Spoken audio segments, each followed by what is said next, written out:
Afrinolly short film competition began on the 1st of November 2012. African filmmakers all over the continent are still sending in a lot of entries. Now, I've seen some pretty fantastic stuff, and I'm just thankful that I'm not the person who has to judge any of these people. The judges, well, let's just say they know their stuff. Let's start with Femi Odugbemi, who is trained in the United States in TV and film production, who has run the gauntlet from being head and creative director of an advertising agency to being associated with such big names as Nigeria's biggest and most popular TV game show, Who Wants to Be a Millionaire. He has also been partially responsible for the birth and successful running of Mnet's hit show Tinsel. Now that man knows what he's talking about. Maya Benetti has helped showcase more African content in the United States than almost anybody else. She's worked with the United Nations Development Program. She's also the founder and executive director of the African Film Festival. So yeah, these are the sort of people who are going to judge. But they are not the only ones who are there. There's still 9 other judges who you have to scale through. Let me introduce you to a few more of them. Bongiwe Salani started her career up as a commissioning editor for Mnet. She's gone on to create such major names as Edge of Paradise, Doctor's Quarters, and yes, she was even responsible for the commissioning of, let's see if you recognize this name, I don't know, Jacob's Cross? Yeah, same one. Judith Asante was quoted in 2009 as one of the 100 most impactful women in the world. She is an Aspen Fellow, a Harvard Kennedy graduate, and she has been responsible for the making of over 20 short films in the course of her career. She is partnered with the public and private sector. So, yeah, she's got your back. And oh, ladies, she's also a staunch advocate of using the media as a means to close the gender gap. So yeah, someone does have your back here. Carol Katharima of Kenya started her career a while ago. Now, in that time, she has been responsible for documentaries for such major names as National Geographic, the Discovery Channel. She even co-filmed a trial here in Nigeria for the Oprah Winfrey Show. Now, if you're thinking that, yeah, short films, great, if they want action and bang bang, but who's going to look out for us in documentaries? Well, there you have it. She knows her job.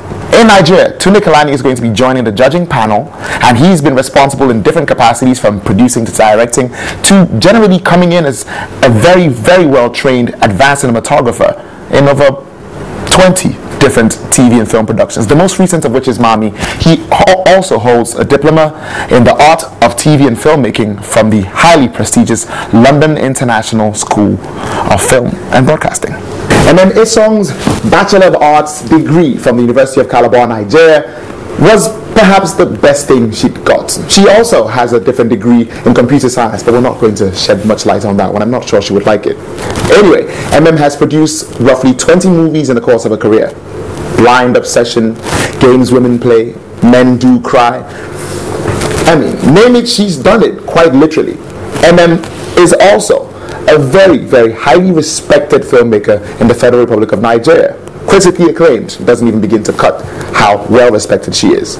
Obi Emeloye is also Nigerian, and he joins the judging panel as well. Now, Obi is a very special kind of person.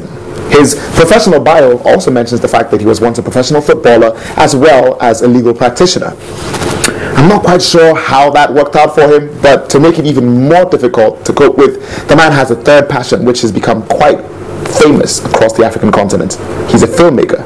Obi Emeloye's first movie, Mirror Boy, broke into the scene with an incredible amount of praise. But that didn't stop him from going ahead and working even harder. In 2012, the movie he released after having created, script written, produced, and directed it, broke the charts. It is the highest grossing movie of 2012 in the Federal Republic of Nigeria and stayed on the West African Movies chart for 4 weeks after release. You might know it. I think it's called Last Flight to Abuja. Yeah, I told you. Our judging panel, they know their stuff.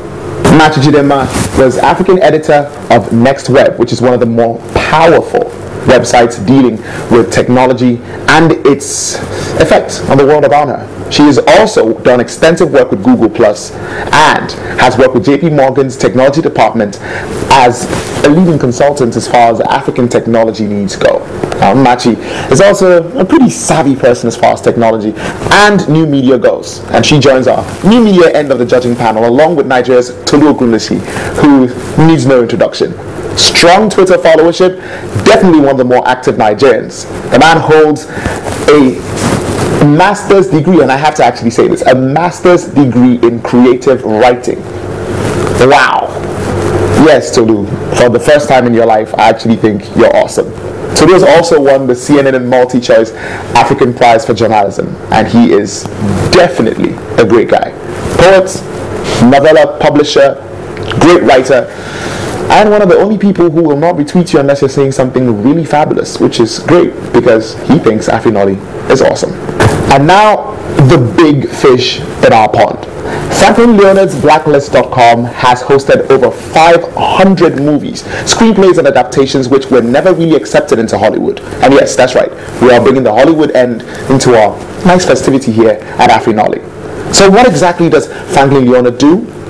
Well, let's put it this way. Blacklist.com has proffered solutions to 120 of those 500 movies.